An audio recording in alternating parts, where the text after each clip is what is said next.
And joining us now on Half the Battle is Eryk, your boy Anders. Eryk, how's it going, man? Welcome back to Half the Battle. Man, everything's going good, man. How about yourself? Been great. Like I told you off air, everything is good minus the no jiu-jitsu everyday thing. But, I mean, a lot of people have it worse than me, so you're not going to hear me complain. But I got to know, how's this quarantine life been treating you and the fam? Man, actually, it's not really been as hectic as I thought it would be, being in the house with the two boys. Me and my wife have a 10-year-old and an 8-year-old who are just full of energy and whatnot. So, but, everything's been cool at the house, We get out, we go for a walk, we go for a run, we go to the park, play soccer. So, I think the main thing is to get out of the house and get those kids burning some calories, wasting some energy. Yeah, no, that's what I was going to ask you first about. I mean, look, you've always been a laid-back individual, but this ain't just about you, man. You have a wife, the two boys. Has it been challenging at all keeping everyone in the household positive and active? Man, not really. We got an active household anyways. The boys, play a different sport every season. So it doesn't take much to get them up, away from the computer. Now they have schoolwork they have to do in the morning. So, it's pretty much something, man. It's better than being at school, man. You get a much longer recess. You can eat whenever you want.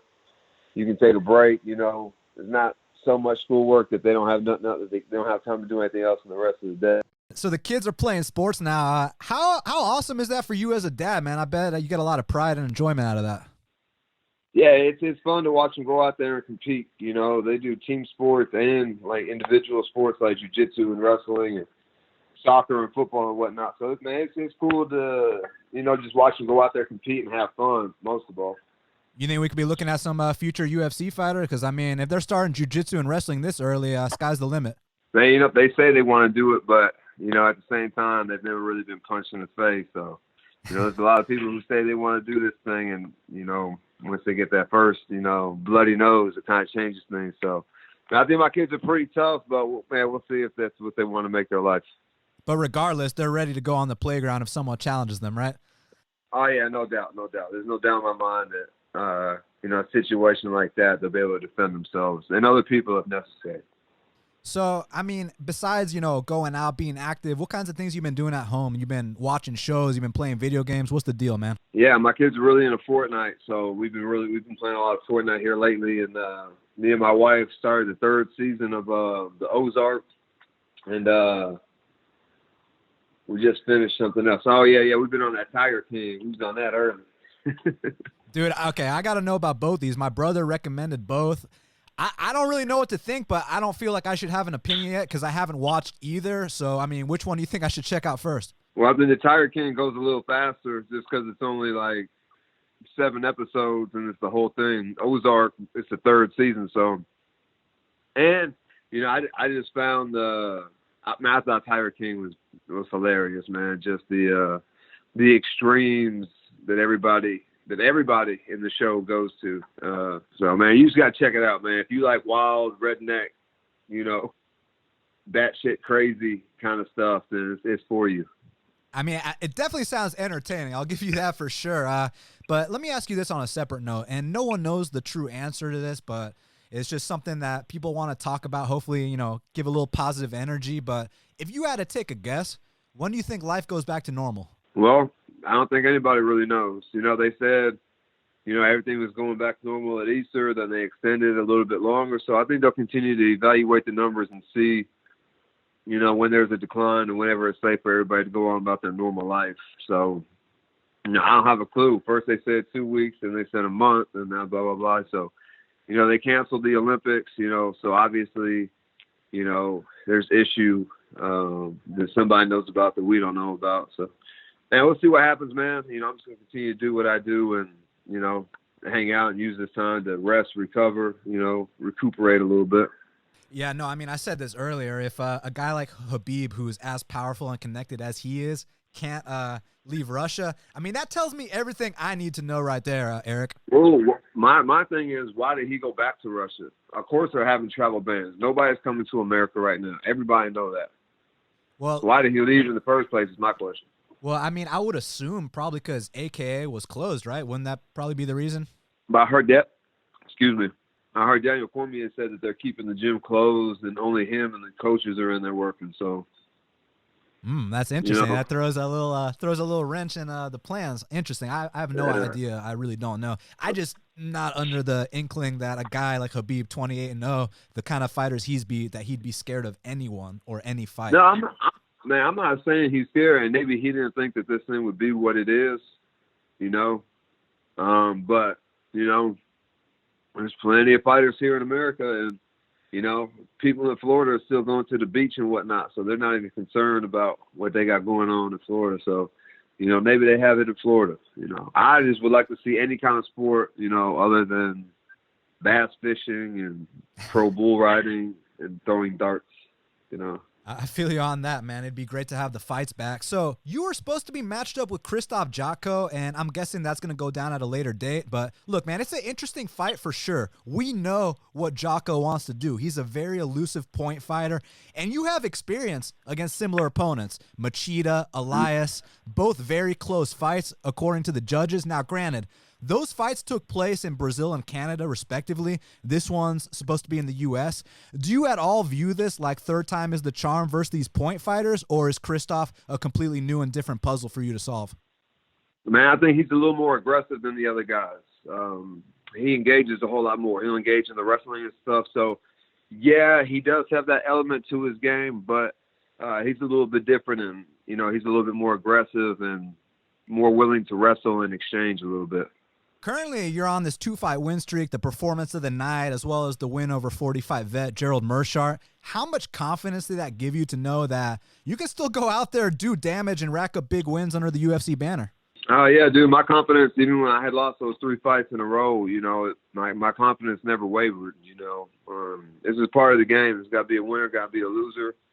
So, I'm not, taking losing lightly or anything, but it is what it is. Each competition, each contest has a history and a life of its own. So just because you did good or bad in the last fight, I don't think should matter in the next fight. That's an elite mindset, because look, prior to this 2-fight win streak was the infamous Khalil Roundtree fight. Now, after that fight, a lot of people counted you out completely. Now, you've never struck me as the kind of guy that needed to prove anything to anyone but yourself, but does it at all feel good to show that you have been progressing and evolving as a fighter? Yeah, absolutely. I think each fight, I think that was just an off night for me. Not to take anything away from Khalil, because, that's probably the best fight that we've seen him fight in the UFC. So, but, I think that I had a lot to do with the outcome of that fight and how that fight went as well. So, I think if you take that fight out and watch all the other fights, you can see like the consistent evolution in my game from fight to fight. So it's just continue to do that, as I get older, get more seasoned, I think I'll still continue to evolve, and probably more rapidly at this point. Well, I mean, you're approaching your 10th UFC fight. I remember talking to you back when you were in LFA, beating really tough guys like Brendan Allen. Now you're about to have your 10th UFC fight. Do you feel like you're really starting to come into your own now, more comfortable inside the octagon? Yeah, absolutely. It's never been a thing about, comfort for me. It's, a skill set thing. A lot of these dudes, they've been doing this since they were knee high to a grasshopper. And now, I've been training for about 10 years now. So, I've tried to close that gap and be consistent in evolving and adding new tools and new elements to my game to, make it hard for people to watch film on me. They see one thing in one fight, and then the next fight, it looks totally different. So, I think, just keeping and playing the guessing game a little bit. Now, there's something I got to know, Eryk, and I'm surprised I've never asked you this in all my years of speaking with you, but what was it like being coached by the great Nick Saban? Man, I think the thing that Coach Saban does better than anybody is creates an environment of competition. And so, man, just because you're a fifth-year senior, just because you're a true freshman, everybody's got an equal opportunity chance to play, So every play at practice, you're competing not only against, the offensive guys, but against the person behind you. So it makes everybody level up. And he also gave everybody football IQ. Made everybody watch film, study film, become a student of the game. So not only do you have the best athletes, but you have the best athletes, the best and biggest athletes, and then you give them the mental capacity of football behind it. Just, man, you know, you look at his history, and, you know, his record speaks for itself. Now, I got a question on the watching film part, because I kind of heard Dominic Reyes mention something about that before the Jones fight. He was talking about his football background, how they watch film differently, and he even said MMA fighters don't really know how to watch film. But, man, you come from that background too, so I'm kind of curious about what your film watching process is like. I'm sure it's not as simple as just putting on their fights. I'm sure you take notes, do the whole bit. Tell us a bit about that. Man, you know, I really don't sit down with a pen and paper, but, you know, I definitely do be taking mental notes. And, you know, I think the difference when you play football, it's like you watch each play like 100 times. Like, you may watch like the first 2 or 3 seconds of a play, rewind it, then watch like the next 4 or 5 seconds and rewind it. And, you know, you just watch the same play at different parts of the same play, you know, so many times. And I think that's the difference between everybody else and football players is, like, when I watch a fight, my kids, they hate watching the fight with me because I keep rewinding the fight, maybe after every exchange, after every, you know, so often. And they just want to watch the fight and break it down as it goes on. But I think it's a little bit different than that. I think you need to rewind it, like, so you can, like, look and see different parts of the fight, because it's hard to, like, see the feet and see the hands and, okay, what did I see there? What did he see there? Kind of thing. So instead of just watching the fight all the way through 5 times, you know, I end up watching the whole fight in like 3-4 second intervals, like 100 times. That's badass. I hope all the fans listening at home took note of that. And Eryk, we got a couple fan questions for you, man. So the first one was, what are your thoughts on the NCAA refusing to grant seniors in winter sports an extra year of eligibility?